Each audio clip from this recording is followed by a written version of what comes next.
Ek slaan my oë op na die berge. Waar sal my hulp vandaan kom? Hou jou oë gerig op Jesus. Hy is die lighuis wat lig en vrede bring. Hy is jou redder. Wie sal jy dan vrees?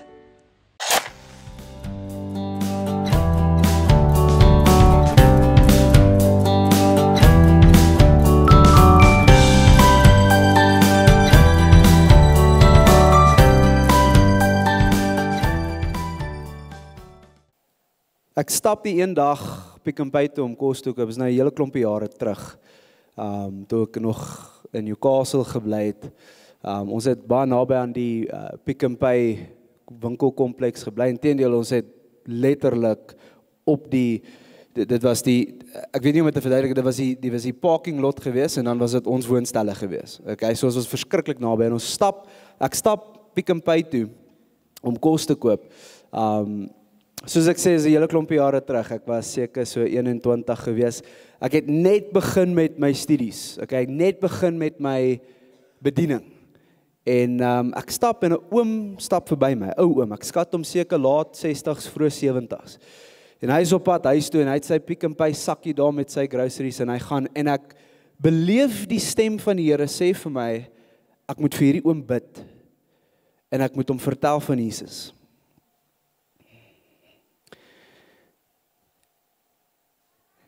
En soos ek sê, ek was jonk gewees. Ek was nou net met my skool klaar gemaak, met gematrikuleer. Ons het getrek Newcastle toe en hierdie is die eerste keer wat so iets met my gebeur. Dat die Heilige Gees vir my sê ek moet vir iemand bid. En ek het nie. Ek het aangehou stap. Ek het aangehou stap Pick n Pay toe, ek het my inkopies gedoen wat ek moes doen en die oom het seker huis toe gegaan en sy lewe geleef. Ek weet nie hoekom ek vir hom moes bid nie, ek weet nie hoekom ek met hom moes praat nie, ek weet nie waar hy gegaan het nie en ek sal nooit weet nie, maar hierdie storie sal altyd by my bly. En die rede hoekom ek nie vir hom gebid het nie, die rede hoekom ek nie stil gestaan het vir 'n oomblik nie, is want ek was bang gewees. Ek het vrees gehad. Ek het vrees gehad dat hy my sou uitskel of my lag of spot, ek weet nie. En ek deel hierdie storie, want ek weet dat dit is 'n storie wat elke een van julle kan relate mee, is dit nie?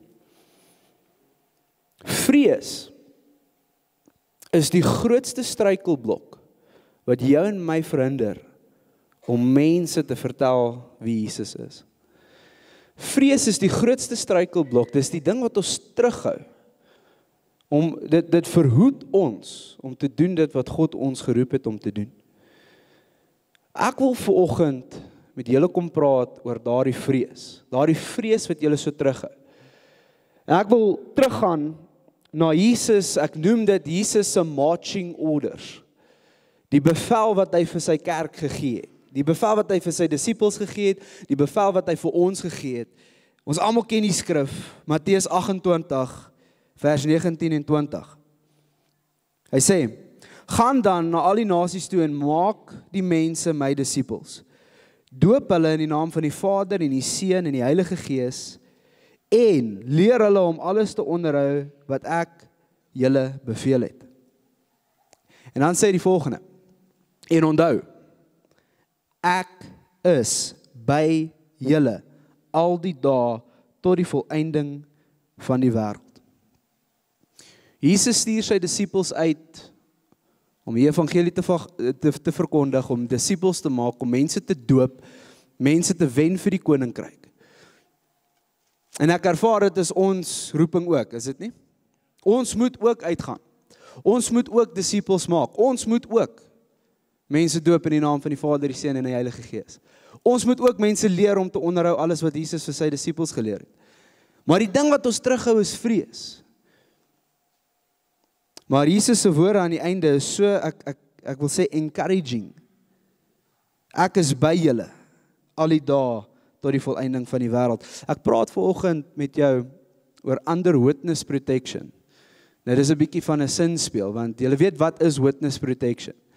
Wanneer daar 'n getuie is wat in die hof moet gaan getuig, dan partykeer wat gebeur is, die lewe van daardie getuienis is in gevaar en dan dan sit die staat daardie persoon under witness protection. Met ander woorde, die staat, die regering van die land, doen alles wat hulle kan om seker te maak dat hierdie persoon veilig bly, sodat hy kan getuig.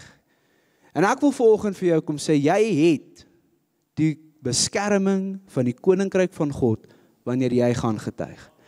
En Jesus se woorde, ek is by julle, al die dae, tot die volëinding van die wêreld. Julle het die beskerming van die koninkryk van God. En ons 3 punte wat ek wil uitlig rondom hierdie faset van vrees en getuienis en wat dit is om under witness protection te wees. Julle sal my verskoon as ek 'n bietjie Engels praat vanoggend. Ek is so gewoond ek doen die aanddiens. Die eerste ding wat ek wil sê is, ons is geroep om getuies te wees, né? Ons het dit nou bevestig. Dis interessant, julle weet, volgende week is Hemelvaart. Dan vier ons Hemelvaart, Jesus wat in die hemel gegaan het. Weet julle wat is die laaste woorde wat Jesus aan sy disippels gegee het, net voordat hy op hemel toe is? Dis Handelinge 1 vers 8. Hy sê, maar julle sal krag ontvang, wanneer die Heilige Gees oor julle kom. Ek wil gou daarso stil staan, julle sal krag ontvang. Die Griekse woord vir die woord krag is dunamis. Dis waar die woord dynamite vandaan kom. Dis krag, dis kragtig, dit is power, dit is 'n dapperheid. Né? Julle sal krag ontvang wanneer die Heilige Gees oor julle kom, en dan sal julle my getuies wees in Jerusalem, sowel as in die hele Judea en in Samaria en tot in die uiterhoeke van die wêreld. Ek wil hê julle moet agterkom dit wat Jesus sê. Jesus sê ons gaan krag ontvang. Die direkte vertaling van die woord krag is force. You will receive a force. My vertaling is, you will receive a force when the Holy Spirit comes upon you to go out and to be His witness. Met ander woorde, die Heilige Gees bring 'n tipe dapperheid, 'n tipe vrymoedigheid wat binne in jou opstaan om te gaan getuig.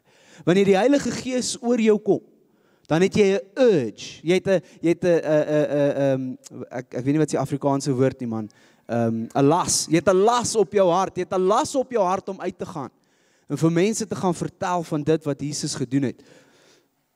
Die Heilige Gees bring daai dapperheid. Ek word herinner aan Petrus se storie.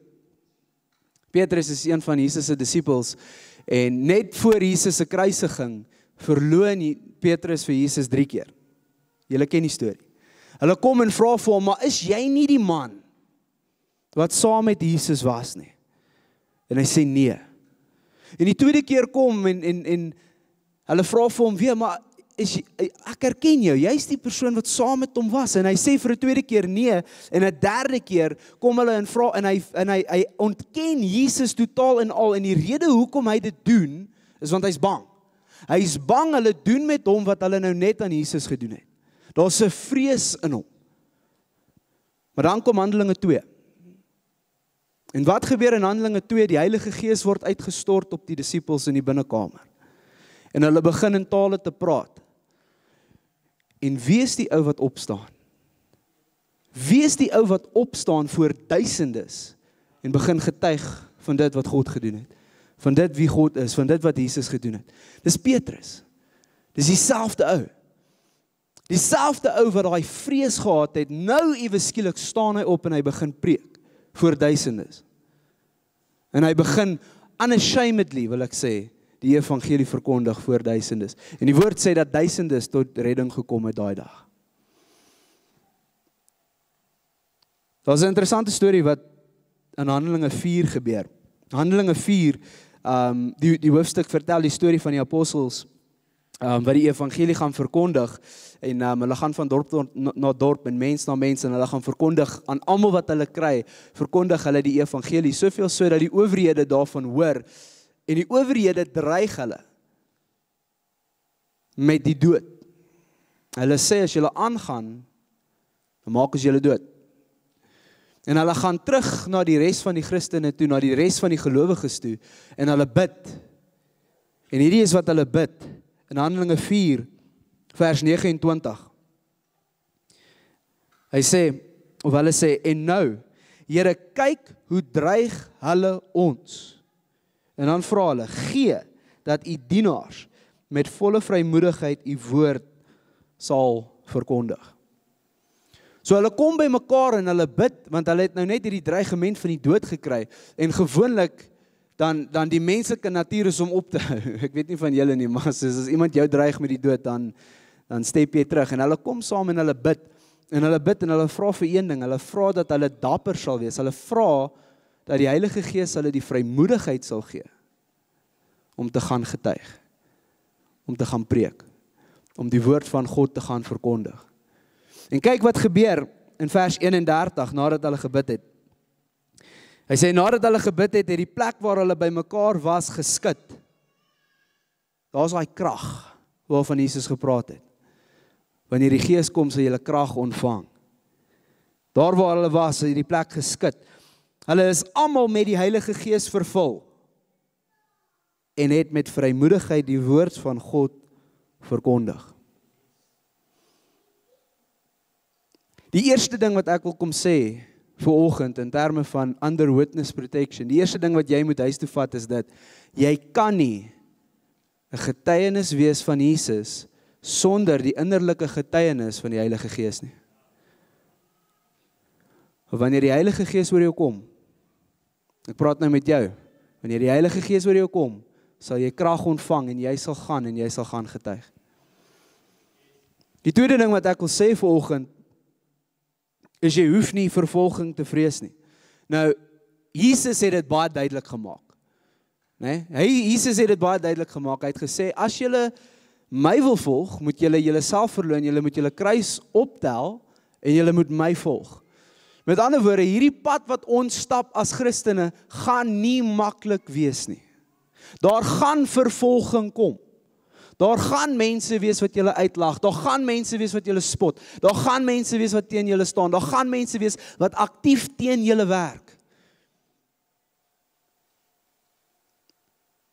Julle weet, in die UK, op hierdie oomblik, mag jy nie eers buite 'n aborsiekliniek bid nie. Jy mag nie eers in jou gedagtes bid nie. Dis teen die wet. Hulle stuur jou tronk toe daarvoor. Die hulle geweet in China, stap mense kilometer op kilometer op kilometer om in 'n ondergrondse kerkie by mekaar te kom. En as die regering hulle vang, dan gaan hulle tronk toe. Weet julle wat is die bynaam van die tronk in China? Die bynaam van die tronk in China is God's University. Want daar is al soveel Christene wat in die tronk gegooi was, dat die mense wat in die tronk was, voordat hulle daar gekom het, is nou ge-evangelize. En dit is een van die grootste kerke wat daar is die tronk van China.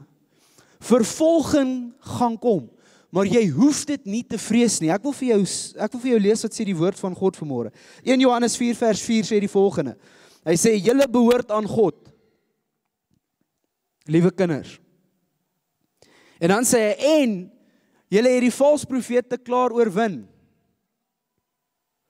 omdat hy wat in julle is groter is as die duiwel wat in die wêreld is. Julle het reeds die oorwinning gekry. Daar is nie 'n ding van ons fight vir oorwinning nie. Ons veg van oorwinning af. Ons het reeds die oorwinning binne ons. Dis hoekom Jesus kom en sê, moenie die een vrees wat jou fisiese liggaam kan doodmaak nie, maar vrees die een wat jou siel in die hel kan werp. Vrees hom. Daar gaan vervolging kom. Maar ons hoef nie bang te wees nie. Ek gaan terug na Jesus se woorde. Hoekom? Want hy sal saam met ons gaan. Tot en met die einde van die wêreld. Tot en met die einde van die tyd is Jesus se belofte aan jou en my dat hy saam met ons sal wees. Ek ken van 'n sendeling wat in 'n radikale Islamic land bedien. Hy kom van Suid-Afrika af. Ek was by 'n sendingkonferensie 1 jaar en hy het kom praat daarvan. En hy vertel hierdie storie. Hy sê dat hulle hom gevang het, hom en sy vriend wat saam met hom in die sendingveld was, die owerhede van daai land, en hulle het hom na die polisiestasie toe gebring en hulle het daarso gesit en hulle ge-interrogate. In die volgende oomblik onthoof hulle sy vriend voor hom. En hulle maak sy vriend dood. En hulle kyk vir hom, en hulle sê, as jy nie gaan ophou nie, gaan dieselfde met jou gebeur. En hulle sit hom op 'n vliegtuig, en hulle stuur hom terug Suid-Afrika toe. 'n jaar later klim hy op 'n vliegtuig, en hy is terug na dieselfde land toe. En mense het hom gevra, hoekom? Hoekom het jy teruggegaan? Jy het gesien wat gebeur, hoekom het jy teruggegaan? En hy het gesê, jy weet, daar's mense daar wat in die beeld van God geskep is, wat op pad hel toe is. Hoe kan ek my lewe meer lief hê as dit? Ons hoef nie vervolging te vrees nie. 'n soortgelyke geval gebeur in Handelinge 14. Handelinge 14 gaan oor Paulus en Barnabas, nie Barabbas nie, okay. Barnabas. Hulle gaan van dorp na dorp en hulle evangeliseer die mense en hulle vertel die mense van Jesus. En kyk wat gebeur. In Handelinge 14 vers 19. Toe het daar Jode van Antiochië en Iconium afgekom en die mense na hulle kant toe oorgehaal. So met ander woorde, die mense ooreed om saam met hulle teen Paulus hulle te wees. En dan sê hy, hulle het Paulus met klippe gegooi en hom uit die stad gesleep onder die indruk dat hy dood is. Dis nie een klippie wat hulle gegooi het nie. Okay. Hulle het hom gestenig. Soveel so dat hulle gedink het hy's dood. En toe sleep hulle hom uit die stad uit. Die volgende vers sê, daar het die gelowiges rondom gestaan, en kyk wat Paulus doen.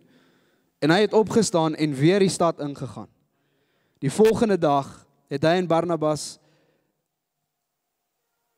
na Derbe toe vertrek. Nou, ek wil gou net sê, dat dit sal vir my waarskynlik een klip vat. Om te sê, ek's uit. Sorry. Ek's uit, ek sal gaan. Paulus word gestenig tot op die punt waar die mense gedink het hy's dood. Hulle sleep hom uit. Nou 10-1 het dit beteken dat hulle hom aan 'n perdewa of 'n ossewa vasgemaak en uit die dorp uit gesleep en hulle het hom daar gelos. En die gelowiges het gekom en Paulus het homself opgetel, het homself afgeskit en hy het terug in die plek gegaan waar hulle hom gestenig het en hy het verder gaan verkondig. Daar's nie soveel vrees van vervolging in Paulus gewees nie. Inteendeel, Paulus skryf op 'n ander plek, vir my om dood te gaan is geen. For me to die is gain. Want dan sal ek saam met die Here wees. Nou ek lees hierdie stories en ek hoor hierdie getuienisse en dan voel ek baie sleg. Ek voel baie sleg want ek wil soms nie getuig nie want ek is bang die mense lag vir my. Ek wil volgende kom sê, who cares? Who cares? As hulle lag, who cares as hulle jou spot? Who cares? En dit sluit ein by die laaste ding wat ek wil sê, en dit is, as jy nog hierso sit en sê, okay, maar ek hoor jou, maar ek dien al die Here so lank, en die Heilige Gees is in my, ek is al gedoop met die Heilige Gees, maar ek het nog steeds hierdie vrees, ek het nog steeds hierdie twyfel, ek het nog steeds hierdie onsekerheid. Ek wil vir jou hierdie skrif kom lees, en ek wil hierdie by jou los. 1 Johannes 4 vers 18. Waar liefde is daar geen vrees nie.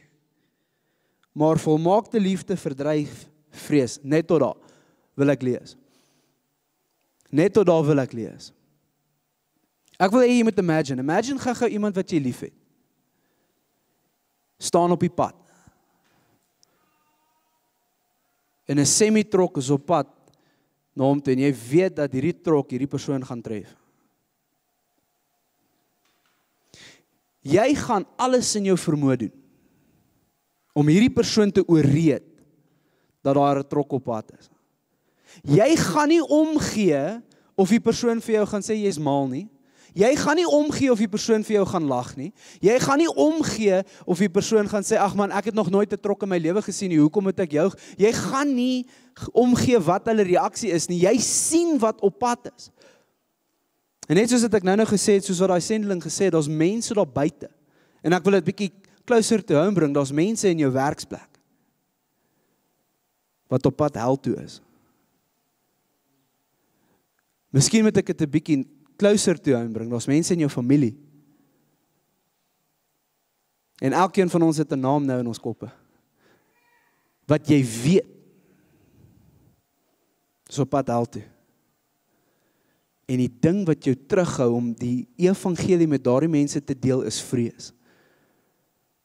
Ek wil kom sê, moenie toelaat dat die vyand vrees gebruik om te weerhou dat jy iemand tot die Here toe kan lei nie. Moenie toelaat dat vrees dit bring nie. Jy is under witness protection. Jy het die beskerming van die koninkryk van God. Al maak hulle jou fisiese liggaam dood, hulle kan nie in jou gees raak nie. Ek wil afsluit met hierdie skrif, bekende skrif hier, wat ons almal ken in Openbaring 12 vers 11, wat sê hulle het self die oorwinning oor hom behaal, danksy die bloed van die lam en die boodskap waarvan hulle getuig het. En hulle het nie hulle lewens so lief gehad dat hulle onwillig was om vir hom te sterf nie. As 'n wedergebore Christen, ek wil dit vir jou sê vanoggend, hierdie gedagte is een van die mees profound gedagtes wat ek nog ooit aan gedink het. Ons as Christene, jy wat hier so sit, is 'n getuie van die mees wonderbaarlikste gebeurtenis in menslike geskiedenis. Die opstanding van Jesus Christus. Jy is 'n getuienis daarvan. Al is jy nie 'n ooggetuie daarvan nie, dit het jou lewe kom verander. Dit het jou hoop kom gee. Dit het jou kom lewendig maak toe jy dood was. So jy is 'n getuie daarvan. En die ding van 'n getuienis is, niemand kan daai getuienis van jou wegvat nie. As jy stap in die straat en jy sien dat iemand 'n bank beroof, jy mag dalk nie al die getuienis of al die inligting het nie. Jy mag dalk 3 mense sien, maar daar's 2 mense in 'n kar wat nog wag of so iets. Maar niemand kan daai getuienis van jou wegvat nie. En net so met die dood en die opstanding van Jesus, en dit wat Jesus al vir jou kom doen het, persoonlik. Jy weet hoe jy was 10 jaar terug. Jy weet waardeur jy gegaan het. Jy weet daai siekte waarmee jy gebattle het. Jy weet daai hopelose saak wat jy gefees het. En die naam van Jesus het gekom. En hy het jou kom aanraak. En hy het jou kom vrymaak. Hy het jou kom genees. Hy het 'n deurbraak kom gee. Hy het jou kom seën met finansies toe jy nie finansies gehad het nie. Daai getuienisse, dis jou getuienis wat jy het. Niemand kan dit wegvat nie. Niemand kan met jou stryd daaroor nie. Volgens die woord, saam met die bloed van die lam wat die evangelie is dit hoe jy oorwin. En daar is geen rede om te vrees nie. Jesus se woorde, wanneer die Heilige Gees oor julle val, wanneer die Heilige Gees oor julle kom, sal julle krag ontvang om sy getuies te wees. En my call to action vir julle is gaan en wees getuienis van Jesus Christus. Jy hoef nie China toe te gaan nie, jy hoef nie India toe te gaan nie. Begin by jou familie. Begin by jou vrou, begin by jou kinders. Begin by jou man. Begin by jou broer, begin by jou suster, begin by jou ouers. Begin by jou neefies. Begin by jou ooms en tannies. Mense wat jy ken. Begin by jou werksplek. Maar gaan en getuig van dit wat Jesus gedoen het.